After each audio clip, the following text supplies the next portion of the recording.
Hi നമസ്കാരം. 4 കോടി ബഡ്ജറ്റിൽ ഇറങ്ങിയ ഒരു കന്നഡ സിനിമ ഇതുവരെ കളക്ട് ചെയ്തത് 40 കോടിയാണ്. വേറെ ഒന്നുമല്ല, സുലോചന ഫ്രം സോമേശ്വരം, അതായത് സു ഫ്രം സോ. സിനിമ കണ്ടപ്പോൾ എനിക്ക് തോന്നിയത് മലയാളത്തിലേക്ക് ഇത്രയും പെർഫെക്റ്റ് ആയിട്ട് ഡബ് ചെയ്ത ഒരു സിനിമ ഇതുവരെ ഉണ്ടായിട്ടില്ല. ഒരു ഹൊറർ കോമഡി ജോണറിലാണ് സിനിമ വന്നിരിക്കുന്നത്. സിനിമയിൽ കുറച്ച് ഹൊററും കുറേ അധികം കോമഡിയും ഉള്ള ഒരു ഫീൽ ഗുഡ് മൂവി ആയിട്ടാണ് എനിക്ക് തോന്നിയത്. സിനിമയുടെ പ്ലോട്ട് എന്ന് പറയുന്നത് ഒരു നിഷ്കളങ്കമായ ഒരു ഗ്രാമം, അതിൽ കുറേ ആൾക്കാരുണ്ട്. അതിലൊരു പയ്യന് ഒരു ബാധ കയറുന്നതും അതിന് ചുറ്റിപ്പെട്ടുള്ള കഥകളും സംഭവങ്ങളൊക്കെയാണ് ഒരു കോമഡിയുടെ പശ്ചാത്തലത്തിലാണ് സിനിമ ചെയ്തിരിക്കുന്നത്. പിന്നെ ഈ സിനിമയുടെ മെയിൻ പോസിറ്റീവ് എന്ന് പറഞ്ഞാൽ ഇതിലെ പെർഫോമൻസുകളാണ്. ഇതിലെ ആക്ടേഴ്സ് എല്ലാം, അതായത് രവി അണ്ണൻ അല്ലെങ്കിൽ സതീശൻ, രമേശൻ, അതുപോലെ ഓട്ടോ ഒരു അണ്ണൻ, അങ്ങനെ കുറേ അണ്ണന്മാരും, പിന്നെ നമ്മുടെ രാജ്ബി ഷെട്ടി ഒരു കരുണാകര ഗുരുവായിട്ട് വരുന്നുണ്ട്.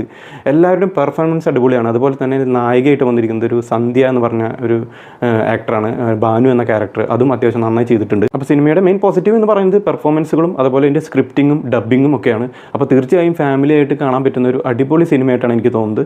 ആരും മിസ് ചെയ്യരുത്, പോയി കാണുക.